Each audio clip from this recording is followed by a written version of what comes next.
तव शङ्कर शम्भो हर हर नमो नमो।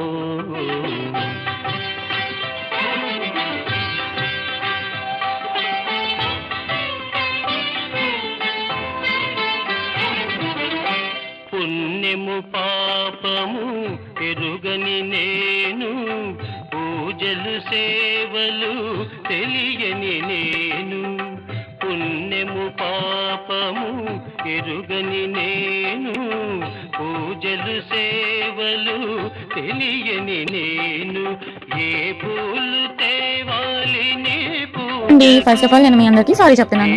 నేను దీని గురించి చెప్పటం చాలా లేట్ చేశాను. స్టోరీలో కొద్దాం. పంచభూతలింగాలలో ఒకటైన తిరువనామల గురించి మనం ఇవాళ తెలుసుకుందాం. అది అగ్నిలింగం అండి. లింగాలు అంటే భూమి, నీరు, అగ్ని, గాలి, ఆకాశం. దక్షిణ భారతదేశంలోని 5 ప్రధాన శివాలయాలు. ఇవి ప్రకృతికి మూల చిహ్నాలు.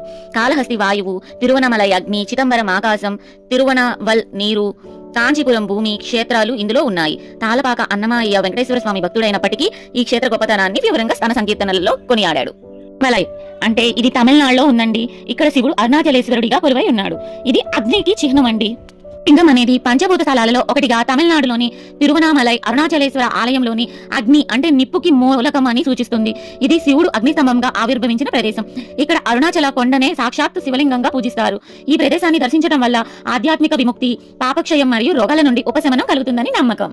అలలో అగ్నిని సూచిస్తుంది. ఇది తపస్సు, ఆత్మత్యాగం మరియు విముక్తికి చిహ్నం. బ్రహ్మ విష్ణువులకు శివుడు అంతు చిక్కని జ్యోతిర్లింగంగా అగ్నిస్తంభంగా దర్శించిన ప్రదేశం. ఇక్కడ అగ్నిలింగాన్ని పూజించడం వల్ల భయం పోయి జీవన సవాళ్లను ఎదుర్కొనే శక్తి లభిస్తుందని నమ్మకం. అరుణాచల కొండనే అగ్నిలింగంగా భావించి గిరి ప్రదక్షిణ చేస్తారు. అరుణాచలం స్మరిస్తే ముక్తి అనేది ప్రసాదించబడుతుంది. పౌర్ణమి రోజులో 14 కిలోమీటర్ల మేర కొండ చుట్టూ గిరి ప్రదక్షిణ చేయడం అత్యంత పవిత్రం. ఈ క్షేత్రంతో రమణ మహర్షికి ఆయన ఆశ్రమానికి ప్రత్యేక అనుబంధం ఉంది. ఇక్కడ జరిగే కార్తీక దీపోత్సవం ఎంతో ప్రసిద్ధి. కొండపై వెలిగించే దీపం శివుణ్ణి అగ్ని స్వరూపంగా భావిస్తారు. పరమేశ్వరుని జ్యోతిర్లింగ స్వరూపం కావటం వలన దీనిని చుట్టూ ప్రదక్షిణ చేయడం సాక్షాత్ శివుని ప్రదక్షిణ అని భక్తుల విశ్వాసం. రమణ మహర్షి దీని ప్రాముఖ్యత పదే పదే ఉద్ఘోషించి ఉన్నారు. పాదాచార్యులు శివస్మరణ గావిస్తూ ప్రదక్షిణ చేసే వారికి మహాపుణ్యం సిద్ధిస్తుందని మహాత్ముల వచనం. అందుచేత నిత్యం అన్ని వేళలా ఎంతో మంది గిరి ప్రదక్షిణ చేస్తూ ఉంటారు.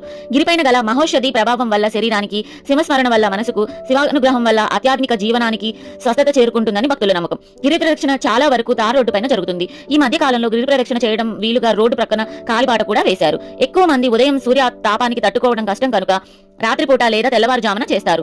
రమణాశ్రమానికి 2 కిలోమీటర్ల దూరంలో కుడి వైపున తిరిగి రోడ్డు మధ్యలో వినాయకుడి గుడి వస్తుంది. అక్కడ నుండి కొండను చూస్తే నందిలాగా కనిపిస్తుంది.